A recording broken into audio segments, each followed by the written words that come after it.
never underestimate the power of the government. দুর্নীতি অভিযোগ এবং অনিয়ম করে হাজার কোটি টাকার সম্পদের পাহাড় গড়ার তথ্য প্রকাশের পর দেশের সীমানা পেরিয়ে বিদেশে পাড়ি জমিয়েছেন পুলিশের সাবেক মহাপরিদর্শক বেনজির আহমেদ ও তার পরিবার। প্রথম যখন দৈনিক কালের কণ্ঠে তার বিরুদ্ধে অনিয়মের অভিযোগ নিয়ে রিপোর্ট হয়, তখন তিনি তার ভেরিফাইড ফেসবুক পেজে একটি পোস্ট দিয়েছিলেন, যে কথাগুলো ছিল এমন: দু একজন অনেক ক্ষিপ্ত, খুবই উত্তেজিত হয়ে এক্ষুনি সম্পাদকীয় উপসম্পাদকীয় প্রবন্ধ লিখে ফেলছেন। দয়া করে সামান্য ধৈর্য ধরুন, ঘোষণা তো আছে, কুৎসার কিস্সা আভি ভি বাকি হ্যায়। মানে বেনজির নিজেই ঘোষণা দিয়েছেন কিস্সা বা খেলা আরো বাকি আছে। মালয়েশিয়া মাই সেকেন্ড হোম প্রকল্পের অধীনে বিপুল বিনিয়োগ করেছেন বাংলাদেশ পুলিশের সাবেক মহাপরিদর্শক বেনজির আহমেদ। দেশ থেকে অর্থ নিয়ে সেখানে আবাসন খাতে লগ্নি করেছেন তিনি, কিনেছেন বাড়ি। সিঙ্গাপুরে স্ত্রীর চিকিৎসা শেষে মালয়েশিয়ার ওই বাড়িতে গিয়েই আপাতত সপরিবারে বসতি গেড়েছেন। মালয়েশিয়ার বিভিন্ন ব্যাংকে তার অর্থ লেনদেনের সুস্পষ্ট তথ্য প্রমাণও আছে। দেশে বিদেশে বেনজিরের সম্পদের অনুসন্ধান করতে গিয়ে এই তথ্য পেয়েছে দুদক।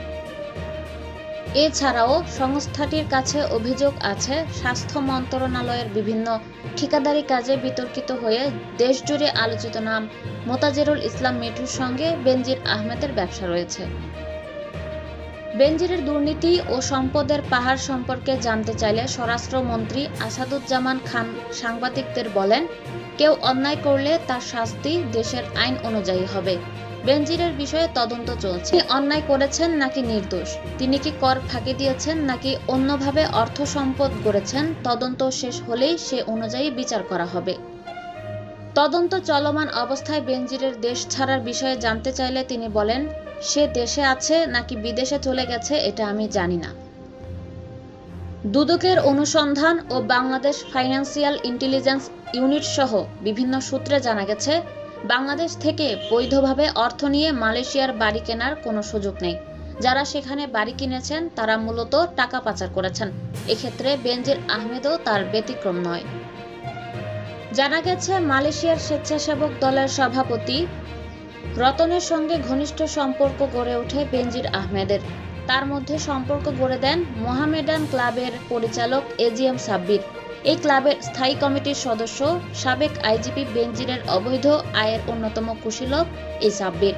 তার মধ্যস্থতায় রতনের মাধ্যমে বিপুল টাকা পাচার করেছেন বেনজির আহমেদ। এছাড়াও মালয়েশিয়ার হুন্ডি ব্যবসায়ীদের মধ্যে অন্যতম হুমায়ুন কবিরের মাধ্যমেও বিপুল টাকা পাচার করেন বেনজির আহমেদ। জনশক্তি রপ্তানি ব্যবসার আড়ালে মূলত জমজমাট হুন্ডি কারবার করেন হুমায়ুন। কুয়ালালামপুরের সিচুয়াংশায় তার অফিস। রতন এখন ইউরোপের একটি দেশে এবং সাব্বির যুক্তরাজ্যে অবস্থান করছেন। হুমায়ুন আছেন মালয়েশিয়ায়।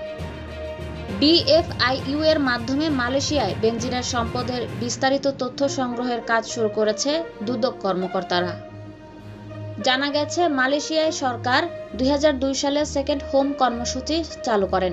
এর আওতায় মালয়েশিয়ার ব্যাংকে নির্দিষ্ট পরিমাণ অর্থ জমা রেখে অন্য দেশের একজন নাগরিক দেশটিতে দীর্ঘমেয়াদী বসবাস ও অন্যান্য সুবিধা পান। তারা সেখানে বাড়ি কিনতে পারেন, বিনিয়োগ করতে পারেন ব্যবসা বাণিজ্যে। গত এপ্রিল মাসে তার ও পরিবারের সদস্যদের নামে বিপুল সম্পদের তথ্য তুলে ধরে গণমাধ্যমে প্রতিবেদন প্রকাশিত হওয়ার পর নতুন করে আলোচনায় আসেন বেনজির আহমেদ। এরপর তার সম্পদের অনুসন্ধানের দাবি ওঠে বিভিন্ন মহল থেকে। সুপ্রিম কোর্টের আইনজীবী ব্যারিস্টার সাইদুল হক সুমনও তার সম্পদের তদন্ত করতে দুদকে আবেদন জানান।